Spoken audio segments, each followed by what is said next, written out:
Direito e medicina se envolvem por diversas razões, mas talvez a principal seja a de que saúde, medicina, é um direito fundamental do cidadão brasileiro, segundo o artigo 6º da Constituição, e um direito fundamental do trabalhador brasileiro, segundo o artigo 7º, inciso 22 da Constituição.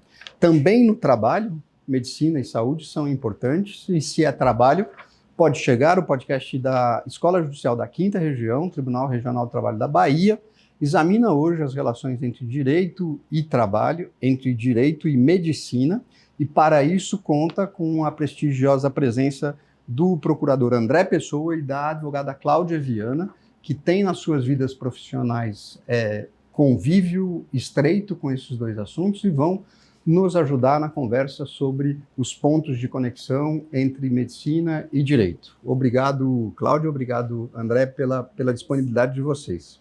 André, o Ministério Público do Trabalho, seu ramo de atuação, seu trabalho institucional, opera com o artigo 7º 22, um ambiente isento de riscos. Que dimensões isso tem para o trabalhador? Inicialmente, gostaria de cumprimentá-los aqui, agradeço também o convite, cumprimentar aí Marcos e parabenizá-lo aí pela iniciativa, a Cláudia aqui, a parceira aqui dessa roda de conversa.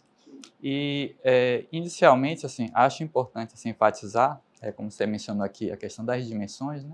A amplitude da dimensão, né? Da expressão saúde. Né? A Constituição fala em um ambiente de trabalho seguro e saudável, né? E que acepção nós devemos conferir à saúde, né? No trabalho. Né? E, como parâmetro, assim, é muito bom pegar uma ancoragem e a Organização Mundial de Saúde confere um conceito muito eficaz, né? Que trabalha essas dimensões. Né?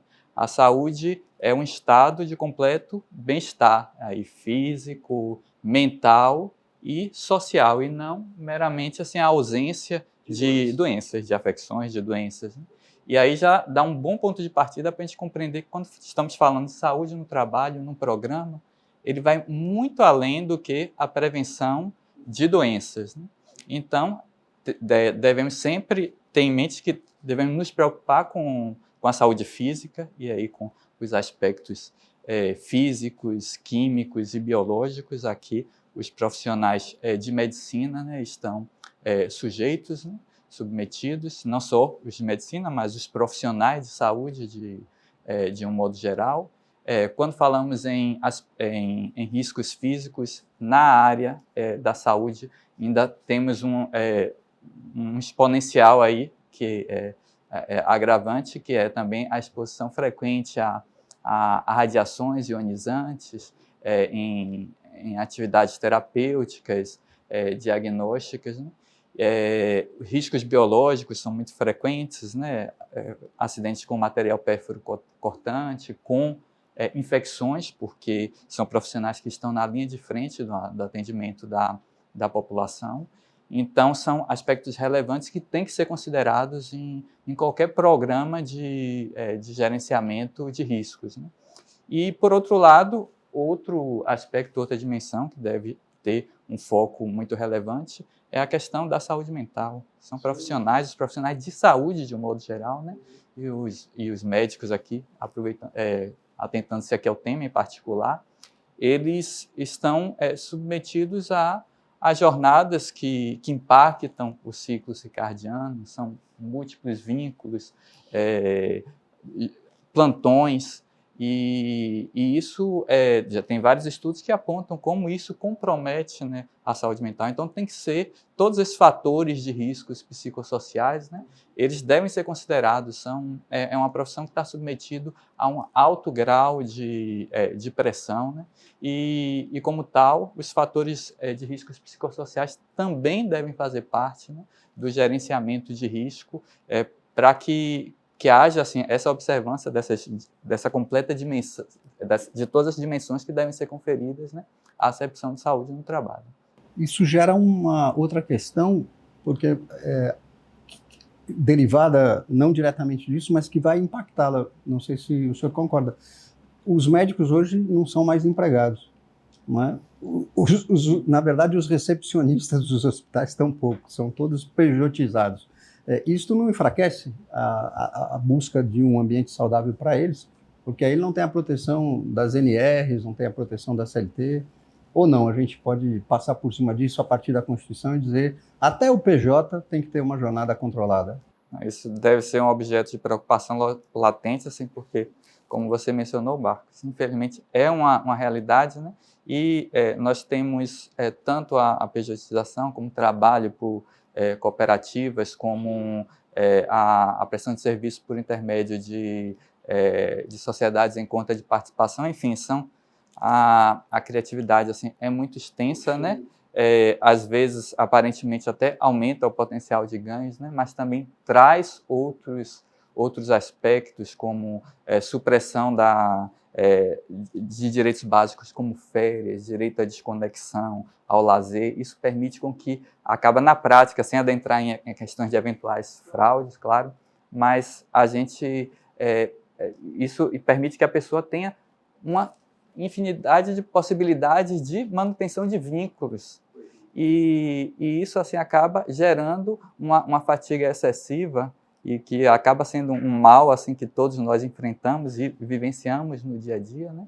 Que tem gerado tantas discussões, inclusive o filósofo Byung-Chul Han, o filósofo sul-coreano, tem difundido bastante a ideia da sociedade do cansaço ou da fadiga, que aponta justamente esse mundo de possibilidades que a gente vive hoje. E além da pressão externa, a pressão do empregador, do contratante, né? do plano de saúde, enfim, além de todas essas pressões, tem a autopressão. Nós nos cobramos porque nós estamos num mundo em que podemos trabalhar a todo momento. Hoje acabou-se aquela ideia de que o sextar significa eu fechei a porta do escritório, fui para casa. O escritório vai grudado na gente. O escritório vai grudado para a gente pode trabalhar à noite, de madrugada, finais de semana. Né?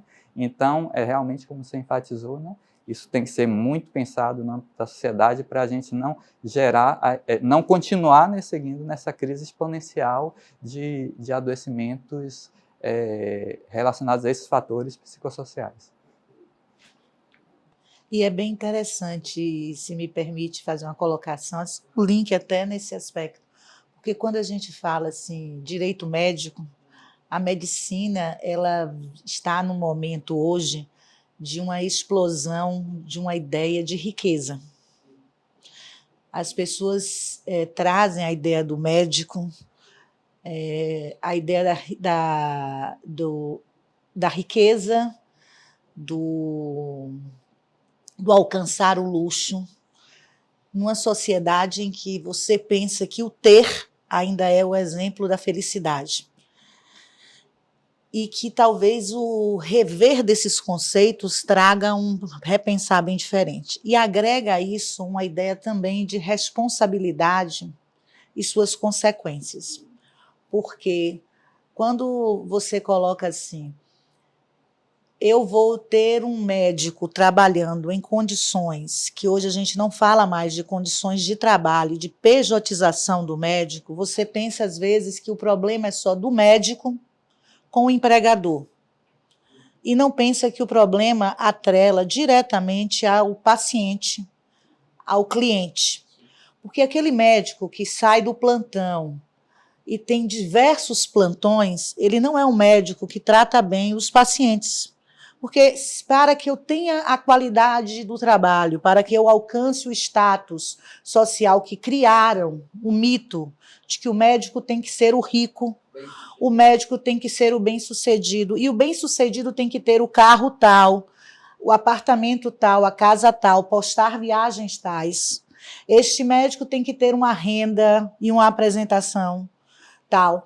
Esse médico trabalha e dorme quantas horas? Esse médico tem que bancar um curso de um custo qual? Esse médico, então, ele tem que trabalhar quantas horas por dia? Ele não se permite férias, porque ele não tem mais o direito a férias, porque ele é o PJ. Ele não tem um mínimo de descanso. Aí aquele paciente que ele vai atender, ele está descansado para atender, ele vai ter o olhar para a dor daquele paciente com a mesma prudência que ele teria se ele fosse um médico empregado? Então, aquele paciente, não tendo aquele mesmo atendimento, quem vai responder pelo dano causado àquele paciente? Entendam que tudo é uma correlação. Quando eu não cuido desse médico, enquanto ser humano trabalhando, eu não estou cuidando só dele. Eu não estou cuidando da sociedade, que está também adoecendo. Por isso que o índice de ações de reparação de dano por responsabilidade civil em decorrência do erro médico hoje é muito maior. E hoje a situação social se preocupe muito mais, já que eu não vou ter um médico descansado, porque o médico tem só que ganhar e se preocupar no ganhar. É melhor eu ter um seguro de responsabilidade civil por erro médico do que eu ter um médico descansado para trabalhar corretamente. Então, o plano de saúde hoje se preocupa mais em que você, médico, que seja credenciado ao plano, traga agregado um seguro de responsabilidade civil, do que você seja um médico que tenha um título efetivamente de especialista registrado. Você não precisa mais ter um RQE. Eu quero que você tenha só uma pós-graduação, que não são coisas iguais, são coisas completamente diferentes. E a população é levada a um equívoco interpretativo na hora de contratar esse profissional. Você posta hoje uma publicidade que lhe diz assim, você para ser médico, você tem uma publicidade de um antes e de um depois, mas sem saber que aquela pessoa que está fazendo um procedimento não é o detentor de um título efetivo que lhe autorize a fazer aquele procedimento. Porque você quer o ganho, você não quer a qualidade. Os planos de saúde não têm participação deletéria nisso, não? Eles Total. precarizam o médico com pagamentos muito ínfimos, não? Exatamente. Na hora que ele exige... Eu não posso pensar que alguém que ganhe uma consulta um valor de 10, 20 reais, seja alguém que está se preparando para fazer um atendimento de qualidade. O atendimento será de 10 reais. Será de 10, 20 reais, porque eu vou trabalhar numa quantidade. Então, essa precarização da forma de atender está trazendo para a sociedade uma qualidade de atendimento infinitamente pior e dizendo para esse profissional, trabalhe muito, porque também você tem que vender uma imagem econômica atrelada à imagem do sucesso. Hoje, a imagem do profissional de sucesso é a imagem do profissional ostentação. Como tudo está interligado, desde a forma, André, do trabalho, à forma da responsabilidade que alcança a sociedade como ponto final da história. E aí, só para tentar um ponto de conclusão para a gente seguir, porque achei muito interessante a interligação que você propõe, sem opção, não há opção. Nós temos ouvido a imprensa falar, as decisões judiciais nesse sentido, dizendo, não, o fulano é médico, é ilustrado, é esclarecido, ele optou por ser um PJ, por exemplo, ou um cooperado, por exemplo. Não há essa opção. O sistema não permite essa opção. O sistema hoje nós aqui admitimos PJs. Quer ser PJ, tem um espaço aqui. Não quer ser PJ, não tem um espaço aqui. O que torna mais grave, né? Porque nem ele tem a responsabilidade de escolher se vai ter uma jornada controlada, direito a férias, etc. Não é? E eu acho que eu pelo menos, né, se o André tiver uma visão diferente, eu imaginei que depois da pandemia viesse um acordar a respeito disso. Porque a pandemia nos mostrou, na área médica principalmente, um alerta do seguinte: quem tinha seu emprego teve seu direito a um descanso. Mas a pandemia, e aqueles médicos que não tinham os seus trabalhos foram obrigados a assumir plantões, porque eles faliram. Eu tinha médico que só fazia seu consultório e que viu seu consultório fechar e não tinha onde trabalhar. Então, a gente não prestou atenção, não se parou ainda para fazer um estudo adequado de quantos médicos que não atendiam em emergência, foram dar plantões em emergência sem terem conhecimentos, e quantas pessoas foram atendidas por pessoas não especialistas naquele momento. Porque eles precisavam apenas do salário para botar comida dentro de casa. Isto deveria ter suscitado essa implicação melhora, né? precisaria ser estudada.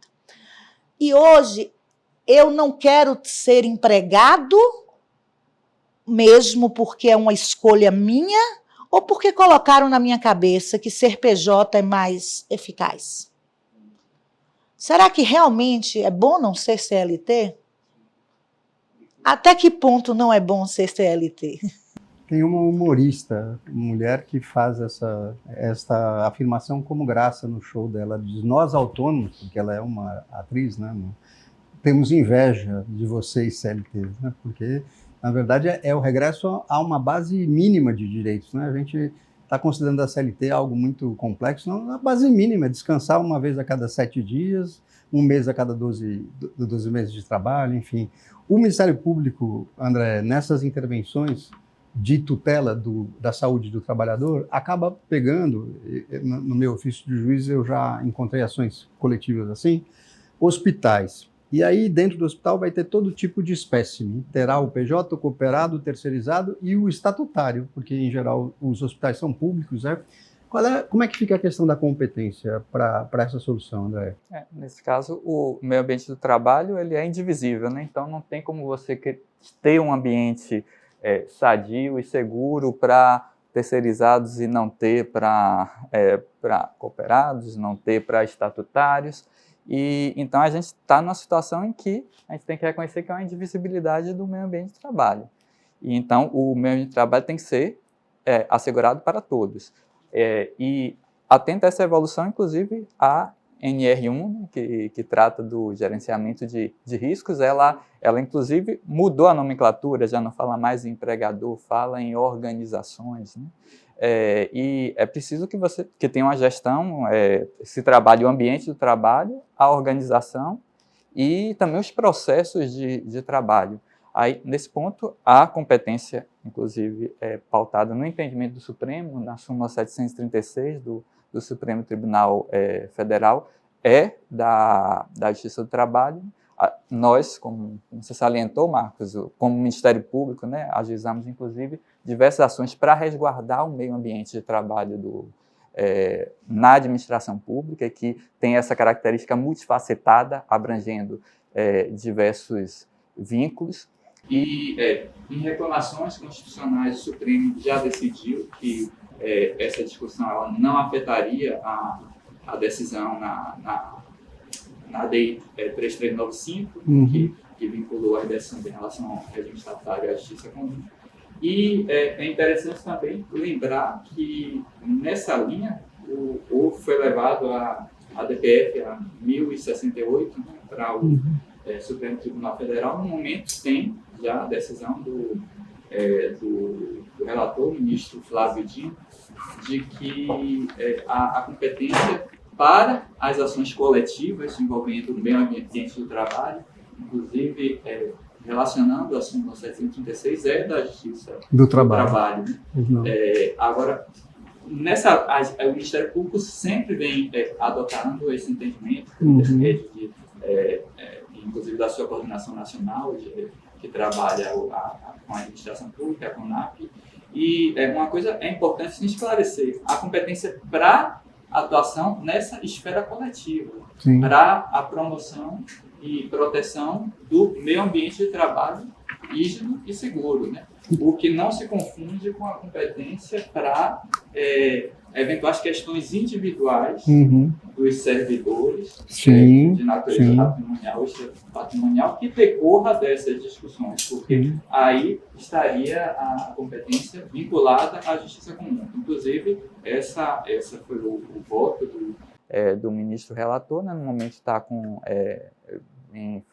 o ministro Gilmar Mendes pediu vista, a questão está em aberto, né? Mas já temos casos práticos assim, julgados no TST, no próprio Tribunal Regional do Trabalho, né? Para trazer aqui para trazer um exemplo assim, para a gente ilustrar mais, várias ações, inclusive já atuei em relação ao meio ambiente de escola, em que, embora não reconhecida a competência no primeiro grau, o tribunal reformou e a decisão já transitou em julgado, né? E isso foi muito importante, inclusive, durante a pandemia, porque na pandemia o Ministério Público atuou nessas inspeções, celebrou TACs, tivemos a oportunidade de emitir notificações recomendatórias para a proteção do meio ambiente do trabalho, e que às vezes era suficiente sem sequer judicializar a questão, né? Chamando todos, porque na verdade, em algumas situações, como foi o caso da pandemia, a proteção do meio ambiente de trabalho acaba sendo interesse de todos, dos profissionais envolvidos, da administração. Essa conexão que eu ia fazer,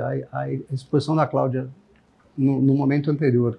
Meio ambiente é meio ambiente, também do trabalho. Então, da mesma forma que a cadeia produtiva afeta o cliente, não só o médico e o tomador de serviço, o meio ambiente do trabalho beneficia ou prejudica o cliente também, né? O cidadão que vai ao hospital, etc. E é prejudicado também, Cláudia, por conta da publicidade.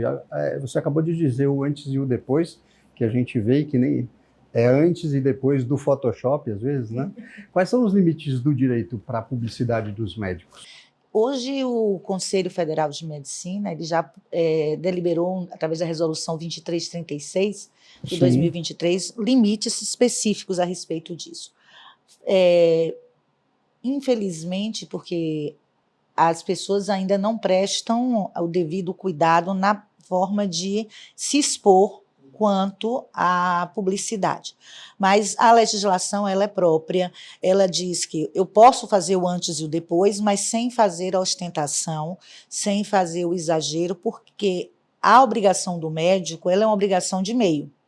Então, o médico ele não tem como garantir um resultado, porque a peculiaridade do tratamento médico ela decorre muito da reação do próprio indivíduo, mesmo diante de certos procedimentos estéticos.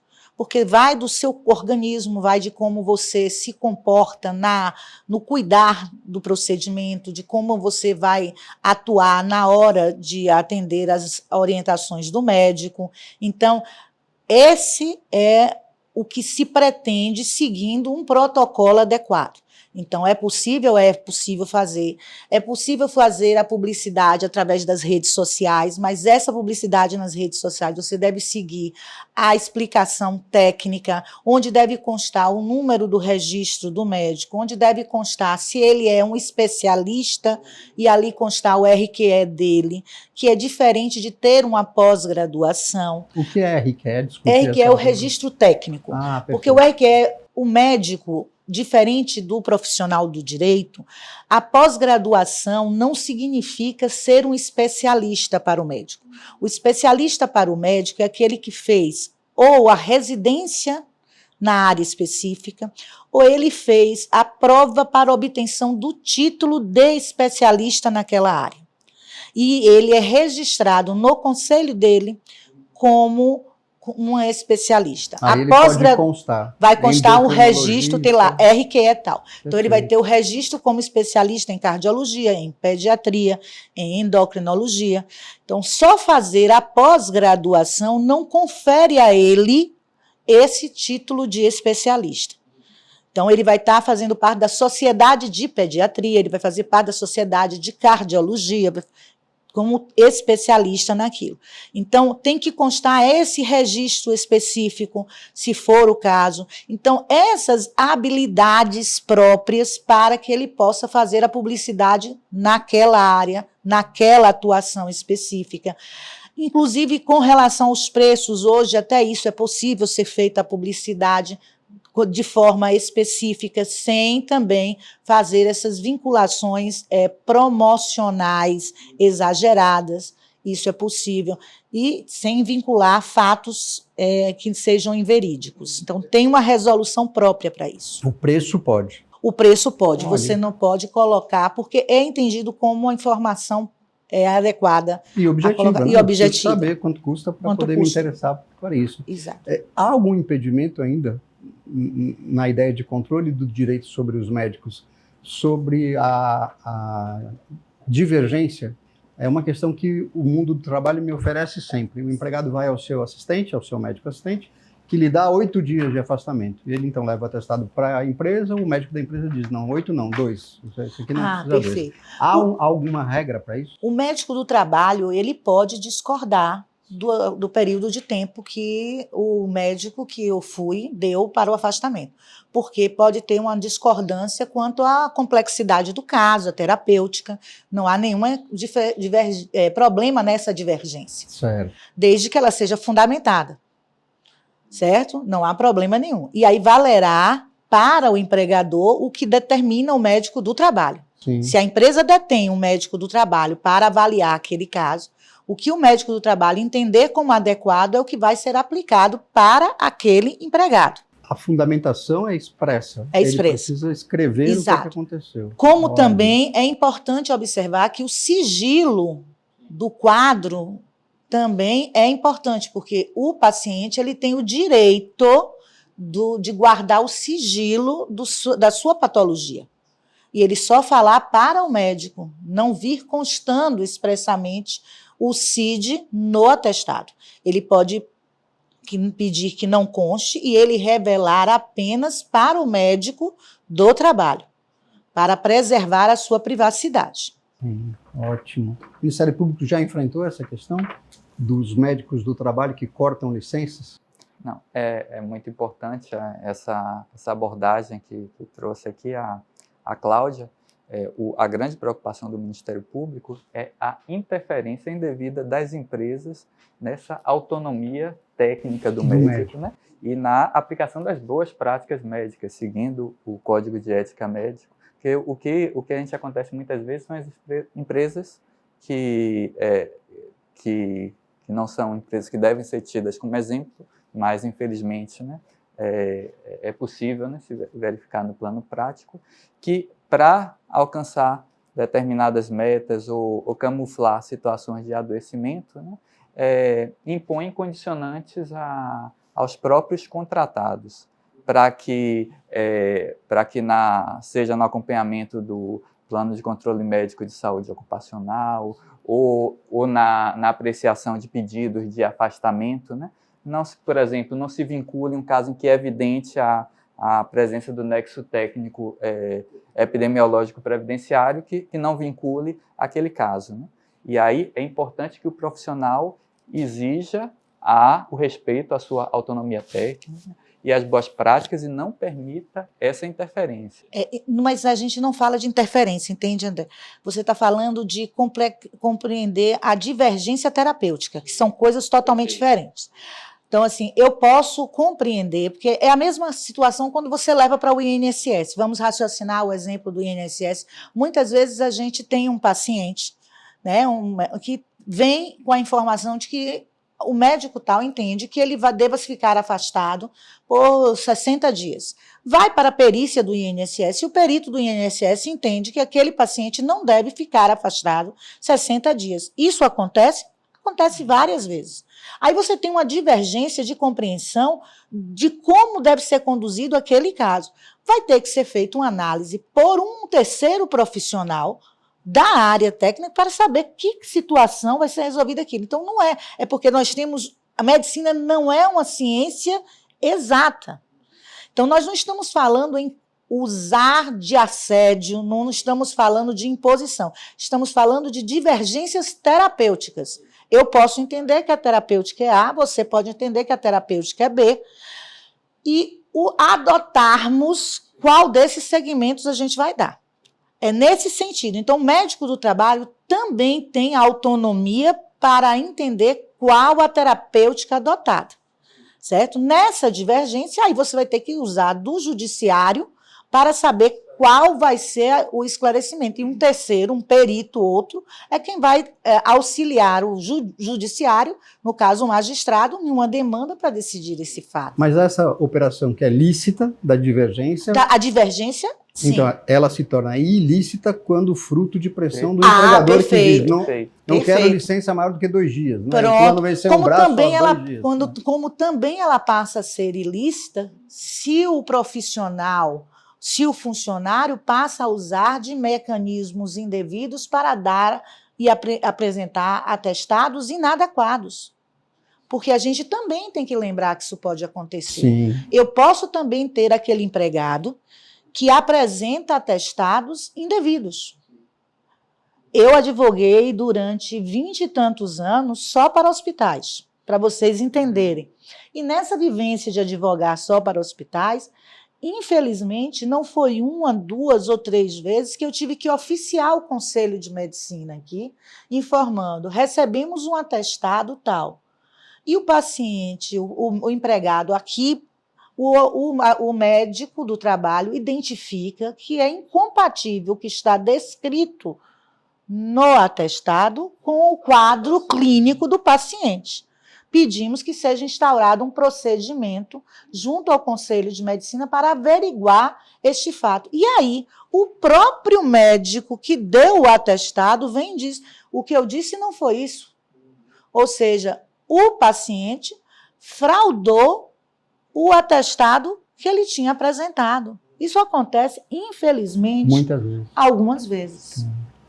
E aí Entende? já seria uma fraude vinda do próprio Empregado. empregado. E há situações também Que são o como contrário. que a Cláudia mencionou, né, que há divergência de interpretação. O médico particular do paciente tem uma interpretação, o médico do trabalho da empresa tem outra, e quando chega no INSS, o perito tem outra. Totalmente Agora, diferente. hoje, com acesso à base de dados, é possível perceber, por exemplo, subnotificações. Tem Exato. empresas, por exemplo, que todos os afastamentos, e que, inclusive, poderia ser considerado, né, como uma doença relacionada ao trabalho, está na lista diante de determinados fatores de risco, né, eles não são reconhecidos pela empresa, e que todos, há uma alta taxa de acidentalidade, e que todas as CATs que são emitidas pelo próprio INSS durante a perícia médica. E quando você vai avaliar, e na empresa, que tipo de gerenciamento de risco, de controle de adoecimento está havendo, aí você vai ver que de repente tem zero, não tem nenhuma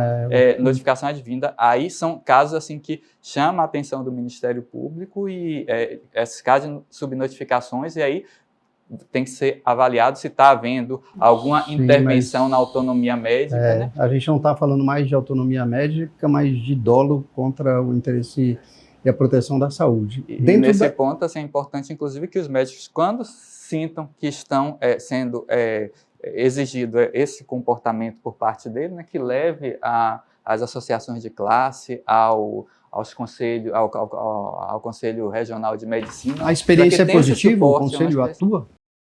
Oi? O Conselho atua? Atua. Assim, pelo menos nos casos em que eu atuei, posso falar assim, sempre tive do Conselho aqui, no estado da Bahia, um respaldo correto. Notificado o Conselho aqui da Bahia a respeito de problemas desse tipo, sempre foi instaurado um procedimento onde eles oficiavam o médico para que ele prestasse o esclarecimento, e aí era averiguado se o fato procedia ou não, chamavam o médico para informar, se o médico mantivesse a tese de que era aquele atestado foi ele mesmo que emitiu, que ele entendia dessa forma, os médicos mantinham contatos um com o outro para averiguar o fato, e aquilo era resolvido ali, através do conselho, da mediação, da mediação do próprio conselho. Entendi. Entendeu? No plano ético, Cláudia, olhando para um outro lado, que parece também importante, a relação entre o médico e o paciente é muito protegida pelo sigilo. Você acabou de dizer, o meu direito de não ter a CID publicada no atestado. Como é que isso se dá com as crianças e adolescentes? Sobretudo com adolescentes, que já têm alguma autonomia, estão com 17 anos, que é uma idade de capacidade relativa. Há um direito regulado? Ele tem direito de ficar com o médico sozinho, sem o seu pai e sua mãe, o seu tutor? O Conselho Federal de Medicina ele tem resoluções a respeito disso, que o paciente, a partir dos 16 anos de idade, ele tem o direito de ser atendido só, tem o direito ao sigilo igual a qualquer outro paciente. O problema está que há um descompasso entre o que diz o Conselho e o que diz a norma, o Código Civil. E foi uma das nossas lutas no projeto de reforma do Código Civil. O Instituto dos Advogados da Bahia, inclusive, esteve nessa questão pedindo e buscando que o novo projeto venha enfrentar a regulamentação efetiva do direito do adolescente no que concerne ao assentimento, a como ele pode se manifestar. Porque hoje eu não posso olhar o adolescente com o mesmo olhar de 40, 50 anos atrás, porque o contato com as informações são vistas de outra maneira. E você ter um adolescente, você poder falar para esse menino, você deseja de que maneira opinar? E os pais da mesma forma. Essa semana, especificamente ontem, nós tivemos o término do julgamento pelo Supremo Tribunal Federal a respeito da questão do testemunho de Jeová. Poder decidir a respeito da liberdade dele religiosa ser aceita na questão da transfusão de sangue. Mas não, e ficou decidido apenas que os pais não podem interferir na questão do adolescente testemunha de Jeová. Mas e a opinião do adolescente testemunha de Jeová? Não foi enfrentada. Ele, adolescente, enquanto testemunha de Jeová, ele vai poder opinar sozinho? Isso é um fato que a gente precisa enfrentar. Uma pessoa de 16 anos de idade já deve ser olhada como alguém que, enquanto indivíduo, tem ou não tem discernimento para dizer o que ele pretende nas suas questões de saúde. Né? Pela equipe médica, pela equipe de saúde, melhor dizendo, eu acho que eu devo retificar isso, pela equipe de saúde, porque ele não vai ser olhado sozinho, ele vai ser olhado pelo psicólogo, pelo assistente social, para que ele possa dizer ali, eu desejo ou eu não desejo fazer aquele tratamento. Então, isso é importante. Este conceito que inicialmente a André abordou, de saúde, resulta nessa avaliação biopsicossocial. Exatamente. Né? Cada vez menos só médica e mais biopsicossocial. Mais biopsicossocial. Dá uma ideia do homem inteiro, né? Do ser humano inteiro, e não apenas de uma fatia de um braço. O conflito entre o pneumologista e o otorrino. Né? Você está com rinite, toma um remédio, desencadeia uma bronquite, você vai perdido, porque um só trata do nariz e o outro só trata do pulmão. É uma visão integrativa, né? Sim, e aí para tudo, né? Para o meio ambiente, para o sistema jurídico, para a democracia, não só para a saúde. Seria uma visão mais adequada do mundo. Né? A Constituição promete uma sociedade solidária. Promete. E aí vem assim, até aproveitando aqui que o André mostra esse aspecto do Ministério Público do Trabalho, como você vê, né? Falando assim, direito médico, a complexidade de tudo. Você nota a importância do Ministério Público do Trabalho nessa relação do fiscalizar, entende, André? Por que eu preciso? Eu não posso ver a sociedade dissociada. Todo mundo tem um papel importante nessa questão. Sabe como é que é? Se eu não tenho uma atuação do MP, do trabalho, nessa frequência, fiscalizando, porque eu, como advogada que já estou dentro do hospital fazendo o meu serviço, se eu não tenho o Ministério Público chegando ali e olhando os ambientes como um todo, eu não vou entender do porquê que aquela população precisa que eu faça as coisas da maneira adequada. E aquela população, às vezes, não entende o olhar daquela fiscalização, que é mais para proteger a ela própria até do que só aquele empregado. Uhum. Sim. Entende? Eu, quando olho a carga horária que é dita lá, você médico tem que ter no mínimo 36 horas de descanso entre um plantão e outro. Não é só por você, é pelos outros também. Para reduzir os riscos de todo mundo da sociedade. É um compromisso social, é um compromisso consigo mesmo na preservação da própria saúde, em respeito à sua própria família e também a proteção da população, porque a população tem o direito fundamental de chegar e ser adequadamente atendida. Perfeito, perfeito, perfeito, perfeito. Muito obrigado pela disponibilidade de ambos, foi muito enriquecedor ouvir os dois. Este foi Pode Chegar, o podcast da Escola Judicial da 5ª Região, Tribunal Regional do Trabalho da Bahia. Até o próximo episódio.